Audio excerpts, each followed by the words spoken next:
All right, restart. Now how many people know people that drive a Honda? Yeah, wait. Start over. Just start over from the beginning. We're hi. Okay. Thank you so much for joining us today. We're here to talk about the Honda recall, some of the things that have happened with the automotive company in the last year or so. But to start, we're going to take a little survey. Okay, so now we're really going to take the survey. How many here drive or know someone that drives a Honda? So basically everyone. Why do you think that is? Yeah. Oh, okay. Well, They're reliable. yeah. Yes. Affordable. They make great minivans. So they have the family car and they're known for safety. So this is why we're talking about the Honda recall and why it's important for us today.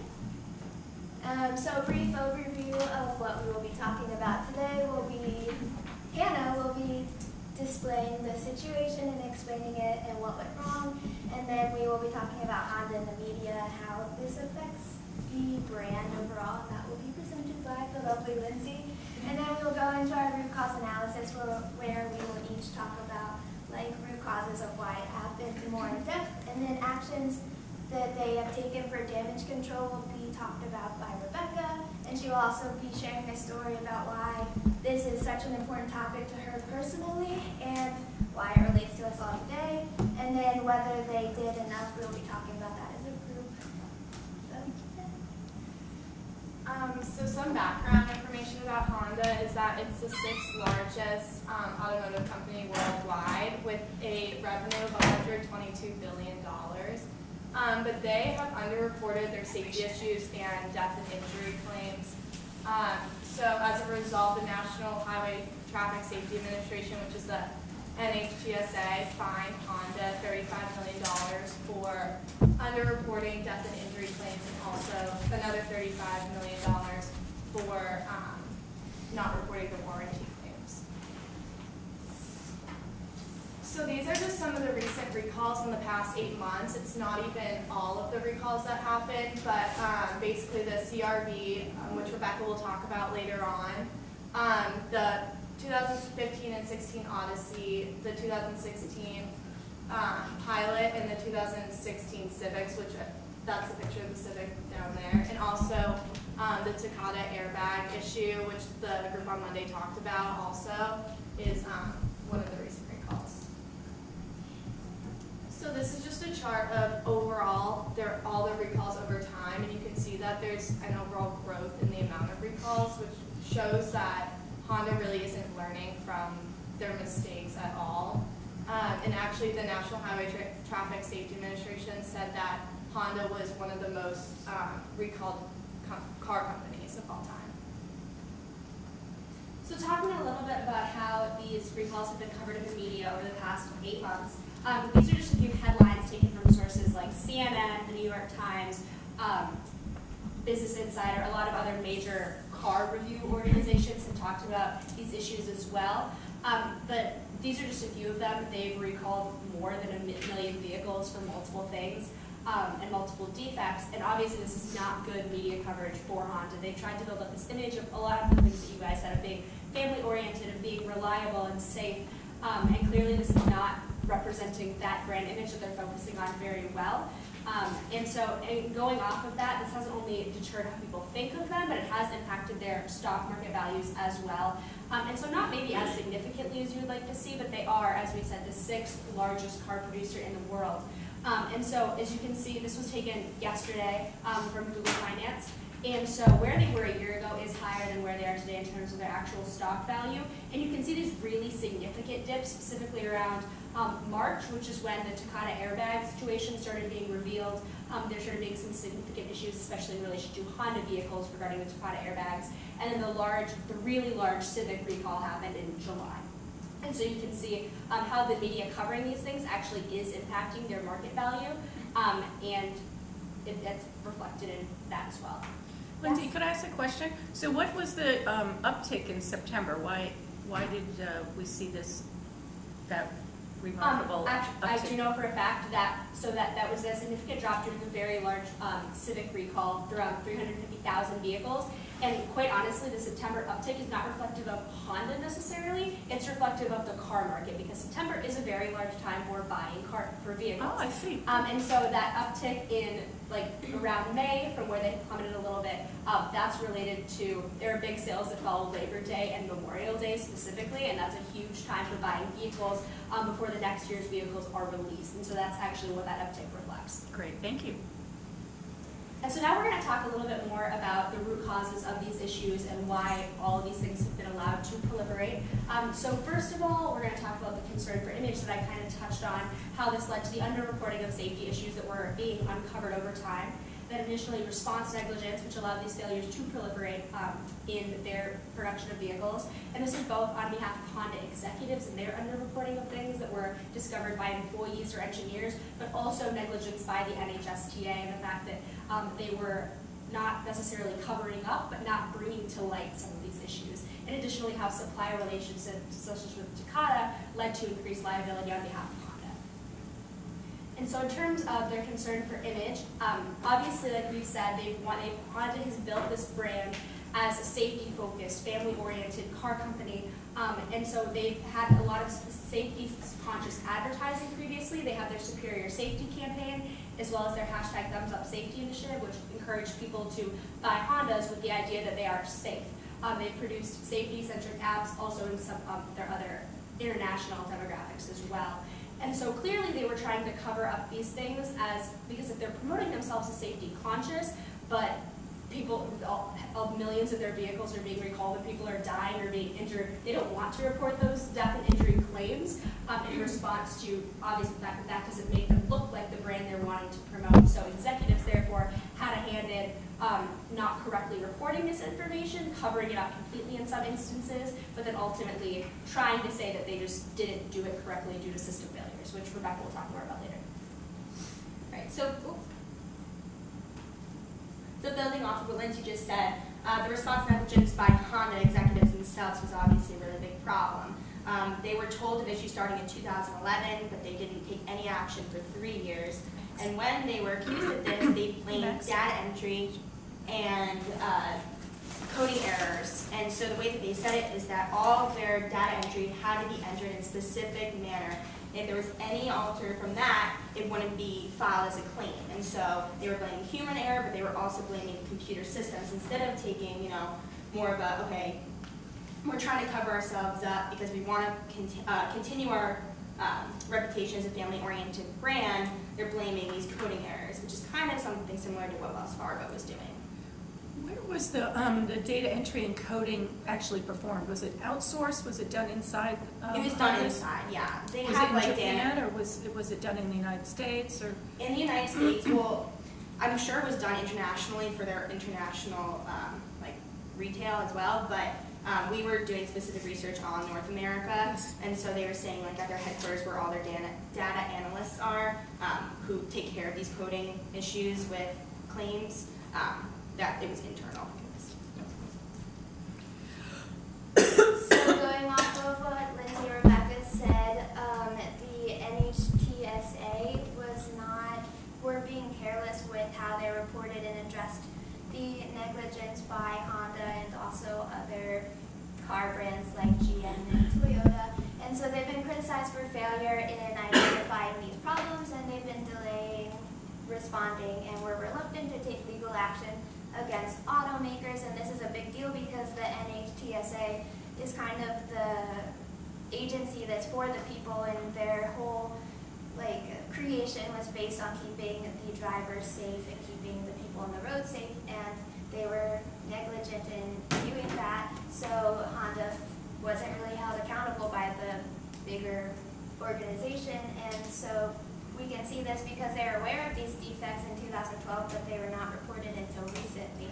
So they now have a new head of administrator, and his name is Mark Rosekind.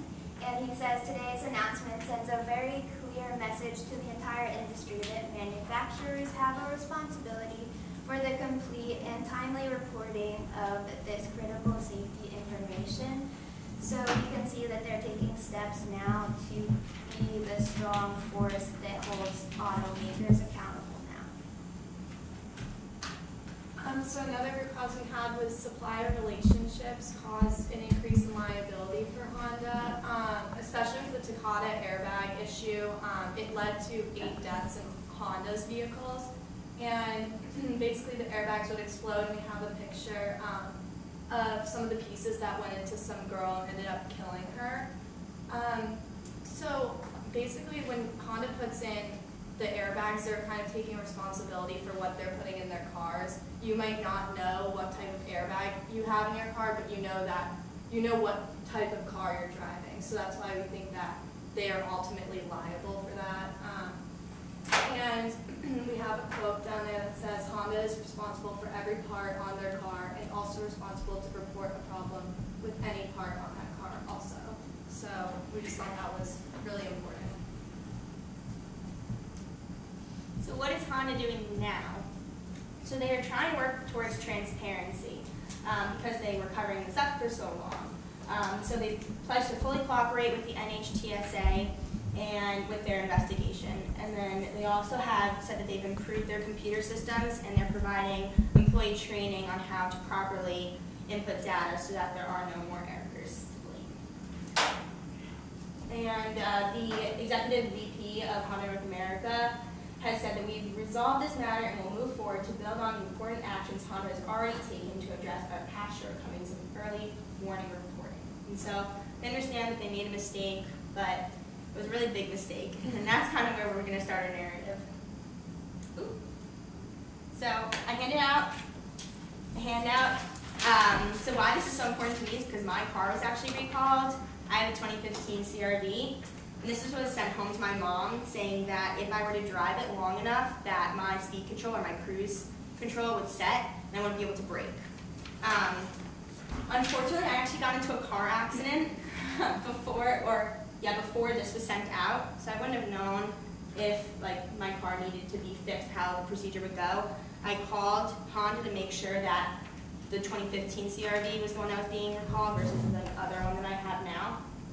But what they're doing is that every recall they have communicated it via mail multiple times, and they're offering, it's important to notice this language, all work is done free of charge. So they're trying to make this as painless as possible for their customers. Additionally, for the bigger recalls, for the Takata airbags, they've sent up an entire website devoted to this.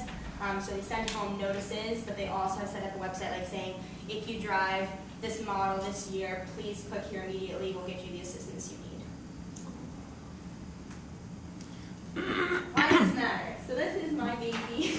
This summer, I was driving and I got into a really bad accident. My car doesn't look totaled, but it ended up being totaled. My airbag deployed, and luckily I walked away with a fat lip and some bruises on my forehead. But what would have happened, you know? So a car, the point of a vehicle is to get you from point A to point B as safely as possible. You know, we just did this whole root cause analysis on Wells Fargo, but that's money. You know, money doesn't kill you. The automotive companies have a duty to keep their people safe. And so if they're trying to take shortcuts around that to make a few extra dollars, it's absolutely unacceptable. So that's why that's so important to us. And I mean, it's important to all you guys. Like you said, everyone knows a Honda owner, and it's not just happening with Honda. So we need to be able to keep these automotive companies accountable. Did they do enough? We can see that Honda has obviously done a lot with the recalls and setting up the website. However, they were dragging their feet on sharing the knowledge of, the Takata airbags with the people. And when their brand is so important to who they are, and people recognize that they are the family car and they rely on them to provide safety and have a high level of safety, it can be argued that they haven't done enough because they haven't publicly apologized or taken accountability for what they've done, and they've only done the bare minimum and what's legally required. We can see that Toyota had similar procedures after they had their braking issues. And when you are a brand that is not just selling cars but safety, it's really important to be transparent and accountable for your actions when lives are at stake and safety. And I think we just just need to emphasize that they are only doing what is legally required of them. Like, they haven't made a public apology. The NHTSA has followed up with the judicial department, and they are currently investigating to decide whether or not someone should be legally prosecuted, but no one has really taken the fall for this. They have been issuing these recall statements. They are literally only doing what is legally required of them as an automotive producer. They have to announce to people when there are defects in their car that have been discovered. And so because of that, because they haven't been sincerely apologetic for the things that have happened, they haven't really done anything out of their way as a company to make people who are responsible for these things accountable, or to really do anything for their customers. We don't feel like they've taken enough steps yet in dealing with the situation. And also going off of that, they have done a lot of like marketing campaigns and advertisements, but to me that is just covering up the actual issue and trying to divert attention away from their mistake. Additionally, when we were talking about this, we were comparing it to the CEO who was talked about on Monday, and how she really did a great job of taking full responsibility on herself, and that there was absolutely nothing like that within Honda. You're talking about the GM? Yeah, I forgot Mary her name. Barra. Mary Barra, exactly. And I think you have a question, team. Yes. I was just going to ask, it sounds like a lot of stuff we talked about is steps they're taking within America. What's been like the backlash internationally, despite they're a Japanese company? Yeah, stocks have fell a lot in Japan also. There's been a significant focus in India on how they are handling it there. And these issues obviously are prevalent. They don't just sell vehicles with defects in North America. They're sold all over the world as the world's 6th largest automotive producer. And so similar things have happened in India. The biggest issues that have occurred in terms of these defects have been in North America and India, but they're taking very similar procedures and very similar steps in terms of how they're handling this in other international markets.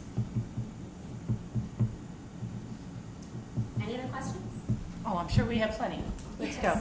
I mean, you said that no one really took responsibility for it, but was there anyone that was like fired, or like, because I remember in the Volkswagen one, like their CEO resigned and like, or was fired, and then 30,000 employees were fired. Like, was anything like that happening? No. There were no drastic changes, nothing at all. And also the fact that they've had like almost 10 recalls in 8 months really shows the severity of the fact that their procedures and safety checks are not working. It's this, every car company has recalls. It's a part of being an automotive industry, but they've had an incredibly significant number in a very short period of time, which has made them the #1 recalled car producer in the world, which is why these things really need to be addressed. You might have mentioned this, but is there a timeline for all this to be resolved, or not really? No, they haven't Like you announced said, anything. yeah, they really haven't created like this campaign of we're sorry, this is our plan, this is what we're doing. Like, they have made quotes within the news, they've sent out, these recalls whenever there is one, but they haven't made any like big infrastructure changes within their company. And obviously that's a necessity at this point, but There's just like a big pile up with these recalls. Their main goal is to just get them fixed as soon as possible. So that's all that we found. That makes sense. when we were researching, I kept thinking of that extra credit assignment with too big to fall or fail. That obviously, like, this company is worth $102 billion in revenue. Like, it's like petty change, like what happened with Wells Fargo. Like, any kind of things that they're gonna have to do. I think they spent like $860 million on the Civics, trying to get that down. I mean, trying to get that fixed, but it's petty change. So there really hasn't been any kind of big consequence for the company. Any other questions? Let's take 2 more questions. Someone come up with a question or 2. Alex. Was your car, the accident of that, was that the result of a faulty airbag, or was that like the lock on the power steering? It was unrelated, honestly. I was going down like a road in my town going about 55 miles an hour, and the person in front of me did a short stop and collided. Yeah. But that's what makes it so important that these are happening, because accidents happen. You could be the best driver in the world and still have an accident. And when you're worrying about being a good driver, you shouldn't have to worry about your car malfunctioning. And also, like, in the picture with the metal shrapnel, that girl, the accident really, it bad, but it wasn't bad enough that it should have killed her, and that's like the reason it killed her, basically. So Rebecca, would you buy a Honda car again? So my family loves Hondas. We've always had Hondas, and I honestly wasn't aware of this issue. Like I got a recall, but I just thought, oh, like all car companies have recalls. But I'm pretty positive that this will be the last Honda we own. I was talking about it with my mom last night. She was like, oh God, never again. Great, thank you so much.